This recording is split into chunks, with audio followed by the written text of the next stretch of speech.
আসসালামু আলাইকুম রহমতুল্লাহ। আমার ভিডিওতে আপনাদের সবাই আমন্ত্রিত। আজকে সন্ধ্যার নাস্তায় আমি তৈরি করেছি ভেজিটেবল বল। এটি খেতে খুবই সুস্বাদু ছিল আর এটি তৈরি করা খুবই সহজ। তাই আমি এটি শেয়ার করার জন্যই আপনাদের সাথে চলে আসলাম। তো আমি যেভাবে আমার ভেজিটেবল বলগুলো তৈরি করেছি, আমি প্রথমে কিছু গাজর, আলু আর ফুলকপি সেদ্ধ করে নিয়েছি। আমি এগুলোকে আগেই কেটে ধুয়ে একসাথে সেদ্ধ করে নিয়েছি। এগুলো দেখেন কত সুন্দরভাবে সেদ্ধ হয়ে গিয়েছে, খুবই সফট হয়েছিল। তো আমি এখন এগুলোকে ভালো করে ম্যাশ করে নেব। তো আমি এগুলোকে ভালো করে হাত দিয়েই মাখিয়ে নিচ্ছি। আমার কাছে আপাতত ম্যাশ করার কিছু ছিল না। হাত দিয়ে মাখাতেই আমার বেশি ভালো লাগে। তো আমি এগুলোকে সুন্দর করে মাখিয়ে নিচ্ছি। মাঝে একটু বলে রাখি, যারা ভিডিওটি দেখছেন অবশ্যই লাইক, কমেন্ট, শেয়ার দিতে ভুলবেন না। ফেসবুক থেকে দেখলে পেজটি ফলো করে দিবেন, আর ইউটিউব থেকে দেখলে অবশ্যই চ্যানেলটি সাবস্ক্রাইব করে দিবেন। তো এই তো আমার ভেজিটেবলগুলো ভালো করে মাখানো হয়ে গিয়েছে। এখন আমি এর সাথে দিয়ে দিয়েছি পেঁয়াজ কুচি, কাঁচামরিচ কুচি, সাথে দিয়ে দিয়েছি অনেকগুলো ধনেপাতা কুচি। এর সাথে আমি দিয়ে দিয়েছি পরিমাণ মতো লবণ, জিরার গুঁড়ো, তারপর দিয়েছি গোলমরিচের গুঁড়ো। এই ধরনের জিনিস তৈরি করার ক্ষেত্রে গোলমরিচ না দিলে একদমই ভালো লাগে না। তাই আপনারা অবশ্যই এগুলো তৈরি করলে গোলমরিচ দেওয়ার চেষ্টা করবেন। তারপর এই তো আমি সবগুলো একসাথে ভালো করে মাখিয়ে নিচ্ছি।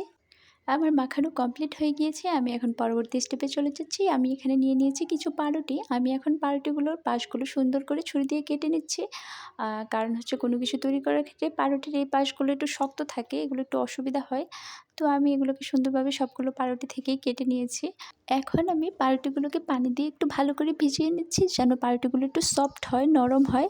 কারণ আমি যেভাবে তৈরি করতে চাই সেভাবে তৈরি করার জন্য তো পাউরুটিগুলো ভালো করে একটু চেপে চেপে পানি দিয়ে ভিজিয়ে নিতে হবে। এরপর আমার পাউরুটিগুলো ভেজানো হয়ে গেলে আমি বোল তৈরি করার জন্য চলে এসেছি। এখন আমি একটি বাটিতে ২টো ডিম ভেঙে নিয়েছি। ডিমগুলোর সাথে আমি একটু লবণ দিয়ে দেবো। তারপর আমি এগুলোকে ভালো করে ফেটিয়ে নেব। ডিমগুলোকে ভালো করে ফেটানো হয়ে গিয়েছে। এখন আমার বোল তৈরি করার পালা। আমি ১ পিস করে পাউরুটি নিয়েছি আর এর ভেতর আমার তৈরি করে রাখা ভেজিটেবলের যে ভর্তাগুলো ছিল সেগুলো দিয়ে নিয়েছি। তারপর আমি পাউরুটি দিয়ে এগুলোকে মুড়িয়ে সুন্দর মতো বলের আকৃতি দিয়ে তৈরি করে নিচ্ছি। আমার বলগুলো একদম যেন বের হয়ে না যায় সেভাবেই তৈরি করতে হবে।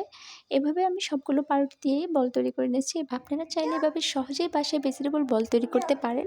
যারা ভেজিটেবল খায় না তাদেরকে এভাবে সহজেই ভেজিটেবল খাওয়ানো যায়। বিশেষ করে বাচ্চারা ভেজিটেবল খেতে চায় না, তাদেরকে এভাবে সহজেই ভেজিটেবল বল তৈরি করে দিলে তারা খুবই আনন্দ করে খাবে। এতে বাচ্চাদের ভেজিটেবল খাওয়া হবে।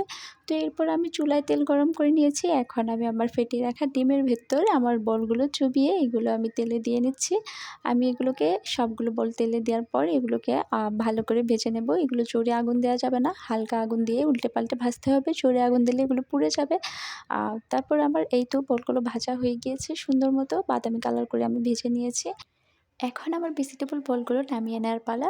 এভাবে শীতের দিনে আমরা ভেজিটেবল দিয়ে যে কোনো ধরনের নাস্তা তৈরি করতে পারি। এতে সবার ভেজিটেবল খাওয়া হয়, স্বাস্থ্য ভালো থাকে। আমি আমার বাকি বলগুলো একইভাবে তৈরি করে নিয়েছি। এই তো আমি এগুলো তেলে ভেজে নিচ্ছি ডিমের মধ্যে চুবিয়ে। এভাবে বাসায় বিভিন্ন ধরনের নাস্তা তৈরি করতে আবার খুবই ভালো লাগে। এটি খুবই সাশ্রয়ী। বাসায় সবাই খেয়ে আনন্দও পায়, খুবই আনন্দ লাগে।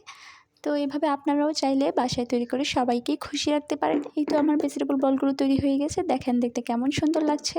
এগুলো খেতেও কিন্তু খুবই সুস্বাদু ছিল। তো আপনারা কিন্তু বাসায় অবশ্যই ট্রাই করে দেখবেন। খেতে খুবই ভালো লাগবে আশা করি ইনশাআল্লাহ। আর আমার বলগুলো কেমন হয়েছে অবশ্যই কমেন্টে জানাবেন। আজ এ পর্যন্তই। সবাই ভালো থাকবেন, আমাদের জন্য দোয়া করবেন। আল্লাহ হাফেজ।